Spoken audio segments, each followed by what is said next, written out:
to Sayulita, Mexico, a small and dreamy beach town on Mexico's Riviera, Nayarit. That's me, Catherine, also known as Kat from my travel Instagram page, Kat Bennett Photo, and this is the first stop on my boyfriend and I's 6-month trip. We stayed in Sayulita for 2 weeks to learn all the ins and outs of the town, so now I can share them with you. Now let's get into it. Sayulita is a town on Mexico's Pacific coast, an hour north of Puerto Vallarta in the Nayarit state. It's popular among surfers, yogis, and nomad types, and it's known for its laid-back vibe. Although once a sleepy fisherman's village, this town has been growing rapidly in the past few years and now boasts a bustling and trendy restaurant scene. It is anything but sleepy today. The town of Sayulita is also known as a Pueblo Mágico, meaning it's one of 112 towns that are designated by the Mexican government as magical places, known for their beauty, history, or cultural significance. Once you get here, you will definitely see that it matches that designation well. In order to get here, you need to first fly into the Puerto Vallarta airport and then get a taxi, Uber, or private transport about 45 minutes north. We opted to get a large taxi since we were traveling with a surfboard, and it cost us around $70 total. Once you arrive, let's talk about all the activities Sayulita has to offer. First, there's the beaches. The main beach in town is called Playa Sayulita. It's typically very crowded both on the sand and in the water with surfers. There are a number of vendors here also, so be prepared to be offered chairs, food, and drinks if you're sitting on the beach pretty often. If you walk all the way to the north end of the beach, it will be much quieter and there's much less people. Another well-known but less crowded beach in the area is Playa de los Muertes, which is a calm cove and next to a cemetery, hence the name. It's a short drive down dirt roads or is a bit of a longer but doable walk from town.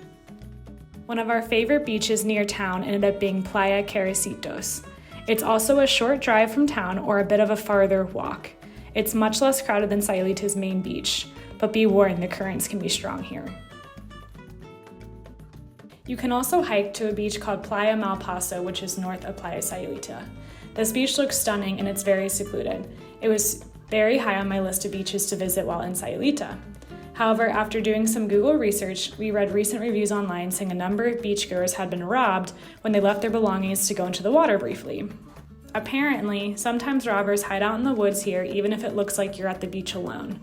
So if you do decide to visit this beach, don't ever leave your belongings unattended, and I'd advise not hiking there with your expensive phone or camera gear. Next is surf. Surf is another popular activity here. The main beach, Playa Sayulita, has 3 breaks, including one break, which is a good place for beginners to learn. There are numerous surf schools in town and on the beach that will rent you a board or provide lessons.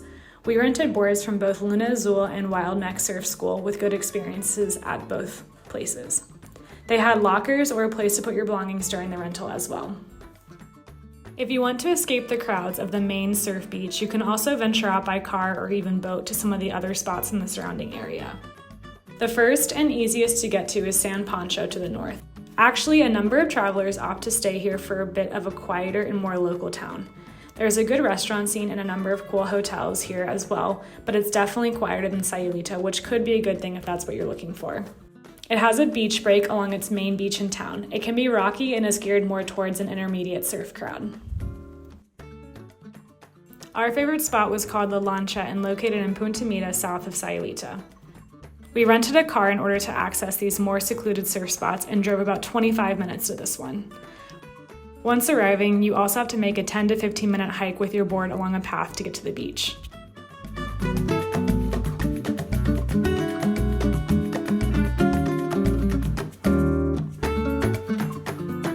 The beach itself is gorgeous and was unlike any other beaches we visited in Sayulita. It has 2 beach breaks, one more geared towards beginners and longboarders, as well as another spot which is geared towards an intermediate crowd. You can also take a boat to a reef break in Punta Mita as well. We did a morning session and paid about $125 each for 4 hours, including pickup, boat ride, surf guide, etc. It was a fun experience since we'd never done a boat surf trip before. Another fun thing to do in Sayulita is renting a golf cart. Although you can easily explore the whole town by foot due to its relatively small size, you will see people riding them everywhere here. We rented a golf cart for our first week and had a blast. You can rent different types from 4-seaters to 6-seaters, and they typically go for around $40 a day. You can find a number of golf cart rentals in town just by walking around since there are signs advertising them everywhere. Just know you can only drive the golf carts on the town roads of Sayulita and cannot take them on the main road. If you want to explore the surrounding area, you can rent a car, however parking in the town is limited and can be difficult to find. So if you're planning on just exploring Sayulita, I'd suggest getting a golf cart over a car. Let's talk about Sayulita's thriving restaurant scene. There are an unlimited number of options when it comes to food and drink places in Sayulita. And after traveling to numerous other backpacker locations in Central America, we both think Sayulita still has the best food options. Our favorite breakfast spots and cafes were Yaya Cafe, Anchor Cafe, and Organic. For lunch and dinner spots, we loved El Eticate, La Rustica, and Ankara. For drinks, our favorite spots were El Tiburon, Hula Sayula, and Sayulita Wine Shop. For my comprehensive list of places to eat and drink in Sayulita, check the link in the description. Now let's talk about where to stay in Sayulita. Just like its restaurant scene, Sayulita has a thriving accommodation scene. From upscale boutique hotels to backpacker hostels to ocean view Airbnbs, there are numerous options. Because we wanted a full kitchen during our stay, we opted for 2 Airbnbs, staying a week in each.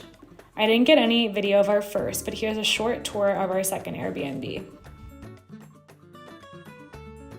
As you can see, we got a full kitchen, a desk, and a balcony. This Airbnb was an 8-minute walk to the center of town and only 5 minutes from many restaurants. It costs about $65 a night, so staying in Sayulita can easily be done on a budget. We prioritize the budget with this stay, so if you're willing to spend a little more, you can find some really awesome Airbnbs in the area. Finally, I'll share some facts about Sayulita to wrap up this video. These are things that I wanted to know before traveling there, especially as a long-term traveler. If you're looking for a gym, Sayulita Fit is an awesome option. There are 2 locations, both with great and new facilities, and they cost about $10 a day, but they also had larger discounts the longer you bought a pass for. For groceries, there are no big supermarket chains here. The closest one is around 30 minutes away. There are, however, tons of mini markets around town. We cook a lot at home, so we were able to collect almost everything we needed from these mini markets. There are several easily accessible ATMs in town. Most places we went accepted card, but there were a few that accepted cash only.